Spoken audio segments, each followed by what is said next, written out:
శుక్లాంబరధరం విష్ణుం శశివర్ణం చతుర్భుజం ప్రసన్నవదనం ధ్యాయేత్ సర్వవిఘ్నోపశాంతయేత్. శ్రీ కాత్యాయని వ్రతకథా ప్రారంభ.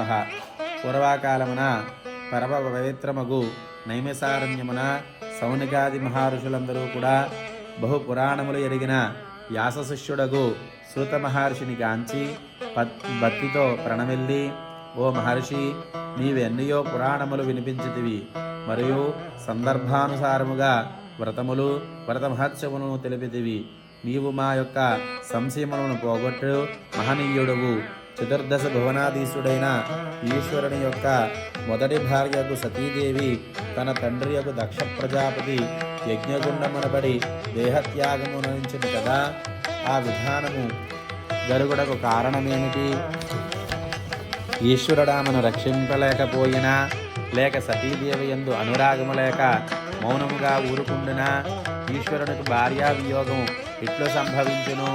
మా యొక్క సందేహమును తొలగించు సమర్థులు తాము తప్ప మరి ఒకరు లేరు, తెలియజెప్పండి అని ప్రార్థించిరి. వెంటనే సూత మహర్షి, ఓ మునులారా, ఈ సందేహమును తప్పక పోగొట్టగలను, సావధానముగా వినుండు అనేట్లు చెప్పసాగెను. దక్ష ప్రజాపతి తన కుమార్తెయకు సతీదేవిని ఈశ్వరునికి భార్యగా నుసంగెను. సతీదేవి పరమశివునితో కలిసి కైలాసమును సుఖముగా నుండి కృతయుగాంతముకు గడిపెను. త్రేతాయుగమున ఒకనాడు ఈశ్వరుడు సతీదేవితో ముచ్చటలాడుచూ ఉండగా అకస్మాత్తుగా ఈశ్వరుడు అంతర్ధానమయ్యను. సతీదేవి ఈశ్వరుడు మాట్లాడుచూ మాయమైనందుకు పరిపరి విధములుగా ఆలోచించు ఉండగా పకపక నవ్వుతూ ఈశ్వరుడు ప్రత్యక్షమయ్యను.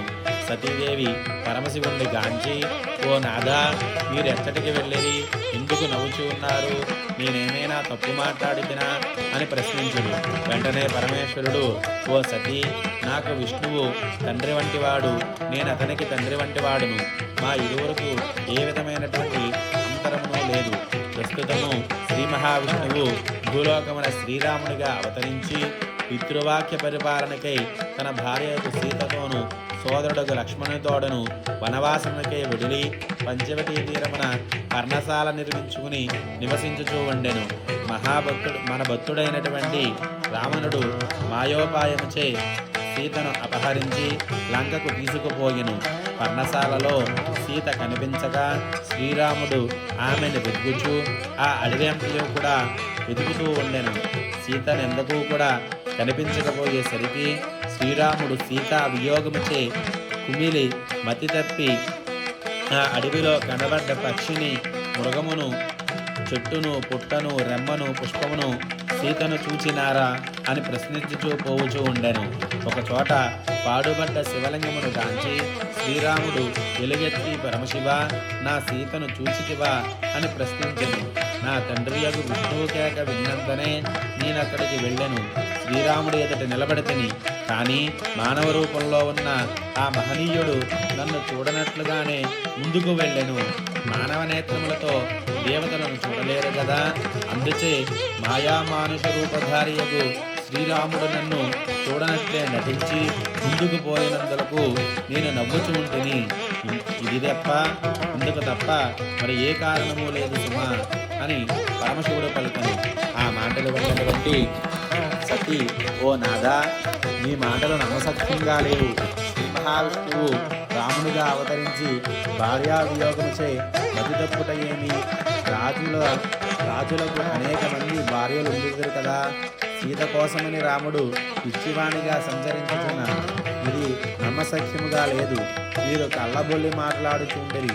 మహావిష్ణువు శ్రీరామునిగా అవతరించినంత మాత్రమున మిమ్మల్ని చూడలేకపోడియా అని పలికెను.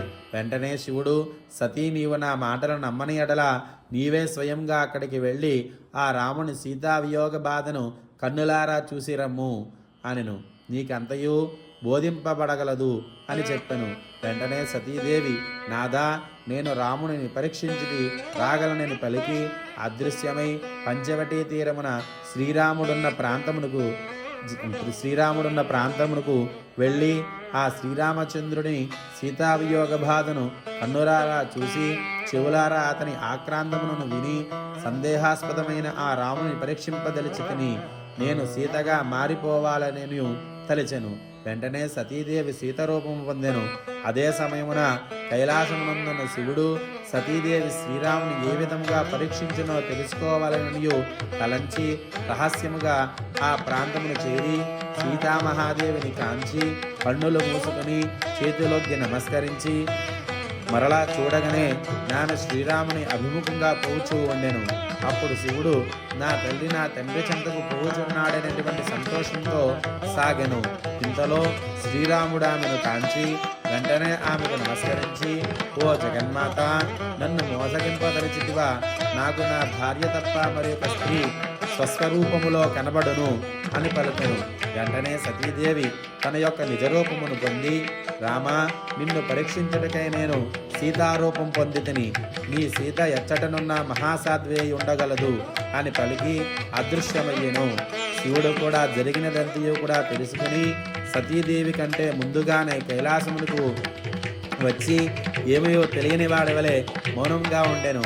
ఇంతలో తన చెంతకు వచ్చిన సతీదేవి, నాదా, నేను కూడా పోయి శ్రీరాముని పరీక్షించుతిని. నిజముగా అతడు మహావిష్ణువై ఉండి కూడా మానవుని వలె పామరుని వలె నటించుచూ ఉండెను అని పలికెను. వెంటనే శివుడు, సతీ, నీవతనని ఎట్లా పరీక్షించితివి అని ప్రశ్నించెను. వెంటనే ఆమె, నాథ, నీవు పరీక్షించిన విధంగానే పరీక్షించితిని అని అబద్ధమాడెను. వెంటనే శివుడు, సతీ, నీవు పరీక్షించిన విధానము నా కన్నులకు కట్టినట్లుగా కనపడుచు ఉన్నది. ఇప్పటికీ నీవు దాల్చిన నా తల్లి రూపము నాకు కనబడుచు ఉన్నది. నీవు నా తల్లివి, నమస్కారమని వెడిలిపోయాను. అంతటా ఆ సతీదేవి జరిగిన తప్పును తెలుసుకుని, నేను సందేహించడం ఒక తప్పు, దానిని కప్పుపుచ్చుకోవడం, అబద్ధమాడడం మరి ఒక తప్పు పని చేసి తిని కలంకము పొందినటువంటి ఆ కలంకిత దేహము ఈశ్వరుని అర్ధాంగిగా ఉండుటకు అర్హత కోల్పోయినది. అందుచే దయామయుడగు పరమేశ్వరుడు నన్ను తల్లిగా చూపునని శిక్షించెను అని పరిపరి విధములుగా విచారించి కలంకితమైన తన దేహమును త్యజించుటకు నిశ్చయించెను. తన దేహమును విడిచిపెట్టుటకు పలు విధములుగా యోచించి చివరకు తానే ఇంట పుట్టినదో ఆ ఇంటనే దేహము వదులుట యుక్తమని ఆ సతి నిశ్చయించెను. ఆమె మహాయాగముగా తన తండ్రి ఈశ్వరుడన్న ద్వేషము కలిగించి ఈశ్వరుని పిలవకుండా యజ్ఞము నుంచి కోరికను కలిగించెను. మహామాయ నిర్ణయానుసారముగా దక్షుడు శివుణ్ణి అవమానింపదలిచి శివునికి ఆవిర్భావం ఇవ్వకుండా యజ్ఞకుండమును తలబెట్టి దేవతలందరూ కూడా ఆ యాగముకు వెళ్ళుచూ ఉండగా సతీదేవి కూడా ఆ యాగములకు పరమశివునితో కలిసి వెళదామని ఈశ్వరుణ్ణి కోరెను. ఆ యాగము వెళ్ళటకు యుక్తము కాదని పరమశివుడు చెప్పినను ఆమె వినిపించుకొనగా ఆ యాగములకు వెళ్ళి తీరవలసినని వంతు పట్టెను. దానితో శివుడు చెయ్యనది లేక నందీశ్వరుడు భృంగీశ్వరులకు సాయమిచ్చి సతీదేవిని దక్షవాటికకు పంపెను. దక్షకుని యాగం మండపములో సతీదేవి ప్రవేశించిన అంతటా తనను ఎవరూ కూడా పలకరింపబోటుచే అవమానం పొంది రగులుచూ ఉన్న అగ్నిగుండము చెంతకు చేరి చేతులు జోడించి, ఓ అగ్నిదేవా, నేనొక అబద్ధమాడుటిచే ఈశ్వరునికి దూరమైతిని. ఇచ్చట అవమానం పొంది ఈశ్వరుని చూడలేను. కావున కలంకమైన నా దేహమును బూడిద చేసి చల్లని హృదయము కలిగిన వాడును నిర్మలముకు మనసున్న దయాహృదిని కుమార్తెనే జన్మించి తిరిగి పరమశివుడినే భర్తగా పొందునట్లు చెయ్యము అని ప్రార్థించి బగబగా మండుచున్న ఆ అగ్నికుండములోకి దూకెను. దేవతలందరూ ఆహాకారములు చేయుచుండగా నందీశ భృంగేశ్వరులొక్క ఒక్క క్షణంలో శివుని చెంతకు చేరి జరిగినదంతయూ కూడా చెప్పేరి. సతీ మరణవార్త విన్నంతనే శివుడు మహారౌద్రాకారమును దాల్చి వీరభద్రుణ్ణి సృష్టించెను. ఆ వీరభద్రుడు దక్షవాటికకు చేరి తన వంటి కోట్లానుకోట్ల మహావీరులను సృష్టించి దక్షవాటికను శ్మశానవాటికగా మార్చెను. ఈశ్వరుడు సతీవియోగముచే కలిగిన కోపము భరింపలేక హిమాలయ శిఖరములకు చేరి అచట విశ్రాంతి పొందుచూ ఉండెను. ఆ సమయమున పరమేశ్వరుడు లలాటము నుండి చెమట బిందువు ఒకటి భూమిపై పడేను. శివలీల చేయి వెంటనే ఆ చెమట బిందువు చూచుచుండగానే 4 భుజములు కలిగి ఎర్రని రంగుతో దివ్య తేజముతో వెలుగు శిశువుగా మారెను. ఆ శిశువు భూంతరాళములు ప్రతిధ్వనించినట్లుగా రోదనము చేయసాగెను. శివుని భయముచే భూదేవి స్త్రీ రూపము పొంది ఆ శిశువుని పొడిలోకి చేర్చుకుని స్తన్యము సంఖ్యను. అప్పుడు రుద్రుడామెతో, ఓ భూదేవి, నీవు చాలా పుణ్యాత్మురాలవు. నీ నా శిశువును పెంచుకునము. అతడు నీ ఎందుకు పుట్టించితే కుజుడు, భౌముడు అను పేర్లతో సార్థక నామం పొందును. ఎర్రని రంగుతో నుండుని చేత అంగారకుడని కూడా పిలిచెదరు. నవగ్రహములలో ఇతడికొక గ్రహము కాగలడు. ఇతడింత కాలమున నన్ను ఆశ్రయించి ఉండుట చేత నాకు భార్యా వియోగము కలిగినది. ఈ కుజుని పుట్టుగా ఎవరైతే వింటారో వారికి కుజదోష పరిహారమగును అని శివుడు వెడిలి వేరొక చోట సమాధి నిష్ఠాగరిష్ఠుడయ్యను. హిమవంతుడు పర్వతరాజు మంచుకొండగాను నిర్మలమైన చల్లనైన ధీరహృదయుడు. అతని పట్టపురాణి మీనాదేవి. ఆమె నా దేవి గర్భవాసమున సతీదేవి ప్రాణములు ప్రవేశించి నవమాసములు నిండగానే ఒక శుభదినమున ఉద్భవించెను. హిమవంతుడు పూర్వజన్మలో కతి అనే ముని, అందుచే అతని పుత్రిగా జన్మించడచే కాత్యాయని అనియు పర్వతరాజు కుమార్తె చేత పార్వతి అనియు మహర్షురాముకు నామకరణం గావించింది. ఆ కాత్యాయని శుక్లపక్షంలో చంద్రుడి వలె దినదిన ప్రవర్ధమానమైన బాల్యములోనే సర్వవిద్యా కళాకోవిదమై వెలుగుచుండెను. మరియు అఖండమగు ఈశ్వరారాధన ఆమెలో పెళ్ళుభీకసాగెను. క్రమముగా నారదుని ప్రోత్సాహముతో పరమేశ్వరుని సన్నిధానమున శుశ్రూష చేయు అవకాశం లభించెను. పార్వతికి వివాహం వయసు రాగానే దేవేంద్రుడు శివుని సమాధి భగ్నమునంచుటకై మన్మధుడిని పంపెను. మన్మధుడి దేవకార్యమున కాదనలేక శివునిపై మన్మథ బాణమును ప్రయోగించెను. ఆ బాణ ప్రయోగముచే శివుడు సమాధిని వీడి మహాసౌందర్య రాశియకు పార్వతిని గాంచి వెనువెంటనే తన సమాధి భగ్నపరిచిన మన్మధుడిని చూసి 3వ నేత్రముతో అతనిని భస్మము గావించి వెడలిపోయెను. పార్వతి తన కన్నుల ఎదురు జరిగిన సంఘటనను గాంచి గురువుగా గాక ధైర్యమును అవలంబించుకుని తన తాపముచే ఈశ్వరుని వశం గావించుకునదలిచి కఠోరముగా తపము సరింపెను. ఆ తపస్సుచే ఈశ్వరుడు సంతుష్టుడై ఆమెకు పరీక్షించి భారీగా స్వీకరించుటకు సమ్మతించెను. సప్తమహర్షులు హిమవంతుని చెంతకు వెళ్ళి కన్యావరునికై శివుణ్ణి పంపెను. ఆ మహర్షులు హిమవంతుని చెంతకు పోయి పరమశివునికి పార్వతికి నొసంగుటకు సంసిద్ధముగా వించరి. ఒక శుభలగ్నమున అత్యంత వైభవోపేతముగా శివపార్వతి కళ్యాణం బ్రహ్మ స్వయంగా జరిగించెను. శివుడు పార్వతీదేవుని వివాహమాడి ఎనలేని ఆనందముతో నిండియుండగా మన్మధుడి భార్యకు రతీదేవి పార్వతి నాథుణ్ణి పాదములపై పడి తన భర్తను బ్రతికింపమని ప్రార్థింపగా అతడు సంతోషముతో మన్మధుణ్ణి బతికించి రతీదేవికి మాత్రమే కనిపించినట్లుగా వరమును చేసి ఆమెకు సంతోషం కలిగించెను. దేవతలంతా పరమశివుని దయాదృష్టికి మహానందము పొంది ఆ దంపతులపై పూలవర్షం కురిపించరి. ఆ సమయమున పార్వతి పరమేశ్వరుతో, నాదా, నిన్ను ఆశ్రయించిన దోషము చేత గత జన్మలో నేను సందేహాస్పదమైన అసత్యమాడి నీకు దూరమై శరీర త్యాగమురంచితిని. నా వియోగముచే నీవు రౌద్రావతారము దాల్చి ఆ తాపము తీర్చుటకై నా తండ్రి పర్వతాసానువులకు చేరినంతనే నీ లలాటము నుండి ఆ దోషము చెమట బిందువుగా మారి భూమిపై పడేను.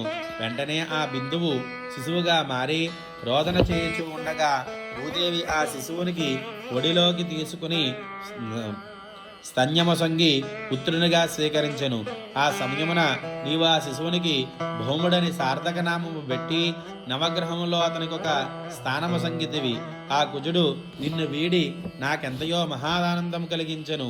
ఆ కుజుడిని ఆశ్రయించిన లోకులు కూడా బాధ లేకుండా చేయగలనందులకు ప్రార్థించుచున్నాను అని పలికెను. వెంటనే ఈశ్వరుడు ఆమెతో ఇలా అంటున్నాడు, ఓ పార్వతి, కుజుని జన్మ కథ విన్నవారికి కుజదోష పరిహారం ఒకటిలో ఆనాడే వరమిచ్చితిని. నీ కోరికను అనుసరించి ఇప్పుడు లోకములోని జనులకు కుజదోష పరిహారమే శీఘ్రముగా వివాహమగుటకు వివాహ ప్రతిబంధక దోషముల నివారణమగుటకున్న ఒక వ్రతమును నీ నామాంకితముగా స్థాపన చేయుచు ఉంటని ఆ వ్రతములకు నీవే ప్రధానాంశము. భౌమవారం అనగా మంగళవారమే భౌముడు అనగా కుజుడు ప్రదోషకాలము విడిచే నేను అందు భాగస్వాములమైతని కాత్యాయని వ్రతమును పేరుతో భూలోకమున సుస్థిరము కాగలదని పలికెను. ఆ మాటలు విని పార్వతి మహానందము పొందెను.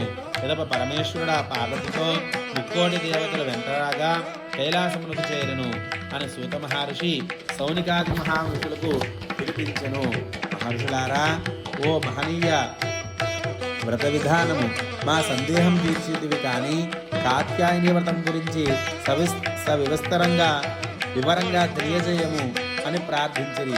వెంటనే సూత మహర్షి వారితో, ఓ మునులారా, కాత్యాయని వ్రతం గురించి సవిస్తరంగా వివరంగా చెబుతున్నాను. వివాహ ప్రతిబంధక దోషములున్న వారు అంగారక దోషములున్న నివారణములకు శీఘ్రముగా అనుకూలముగు భర్తను భార్యను పొందుటకు గాను కాత్యాయని వ్రతము సాటి అయినది మరి ఒకటి లేదు. ఈ వ్రతమాచరించిన వారికి భక్తి విశ్వాసము ముఖ్యము. తారాబల చంద్రబలయుక్తమైన మంగళవారమున ఈ వ్రతం ప్రారంభించవలెను. ఆ రోజు ఉదయం కాలకృత్యాలు తీర్చుకొని భక్తి శ్రద్ధలతో గౌరీదేవికి ప్రణమిల్లి ఉపవాసం ఉండి సాయంకాలమున ప్రదోషకాలమున ఈ వ్రతము ప్రారంభించవలెను. ముందుగా గణపతి పూజ చేసి పిదప ఒక కలశమును ఏర్పాటు చేసి అందు సగం వరకు పవిత్రోదకం పోసి మామిడి పత్రము నుంచి చెట్టు నుండి కింద పడని కొబ్బరికాయను పసుపు కుంకుమలతో అలంకరించి ఆ కలశంపై నుంచి ఎర్రని రవికల గుడ్డను ఆ కొబ్బరికాయపై ఉంచి అందు పరమేశ్వరుని వామాంగమునున్న కాత్యాయని దేవిని ఆవాహనం చేసి భక్తి శ్రద్ధలతో 21 ఉపచారములతో ఆ దేవిని పూజింపబడిను. బంగారముతో కానీ పసుపు కొమ్ములతో కానీ వారి చిత్తానుసారం మంగళసూత్రములను ఆ కలశములకు అలంకరింపవలెను. కొద్దిగా ఉప్పు వేసి వండిన అప్పాలను 7 మరియు చెరుకు గడతో పోసిన 7 చెరుకు ముక్కలను కలిపి నైవేద్యం చేయవలెను. భక్తి శ్రద్ధలతో వ్రత సమాప్తి చేసి కథ విని ఆ కథాక్షతలు అమ్మవారి మీద ఉంచి పిదప ఆ అక్షతలను శిరస్సుపై పెద్దలచే వేయించుకుని రాత్రి భోజనం జరపవలెను. ఈ విధముగా 7 వారములు వ్రతము భక్తితో జరపవలెను. ఈ మధ్యలో ఏ వారమైన అడ్డంకి వచ్చినచో ఆ పై వారము జరుపుకునవలెను. 8వ మంగళవారం నాడు విద్యాపన జరపవలెను. ఆ రోజు 7 ముత్తైదువులను పిలిచి తలంటు పోసి వారినే గౌరీదేవిగా భావించి పూజించి 7 అప్పాలను 7 చెరుకు ముక్కలను చిత్తానుసారముగా చీర రవికల గుడ్డను వాయినమిచ్చి వారి నుండి ఆశీస్సులను పొంది వారికి భోజనం పెట్టవలెను. ఈ విధముగా జరిపిన కన్యలకు కుజదోష పరిహారమును ఇతర వివాహ ప్రతిబంధక దోష నివారణలు జరిగి శీఘ్రముగా వివాహమగును. మరియు ఆ కన్యలు సుఖ సౌభాగ్యములతో వర్ధిల్లును. పూర్వం దమయంతి ఈ వ్రతమనాచరించి నెలొంటి చేపట్టెను. రుక్మిణి ఈ వ్రతమాచరించి ఉద్యాపన నాడే శ్రీకృష్ణుడి చెంతకు చేరెను. ఈ వ్రతకథ విన్నవారికి అభిష్టాలాభం సిద్ధించును. కుజదోషం మరియు తదితర సమస్త దోషములు పరిహారమగును అని సూత మహర్షి సౌనికాది మహామహర్షికి చెప్పెను. ఇది కాత్యాయని వ్రతకథా సమాప్త.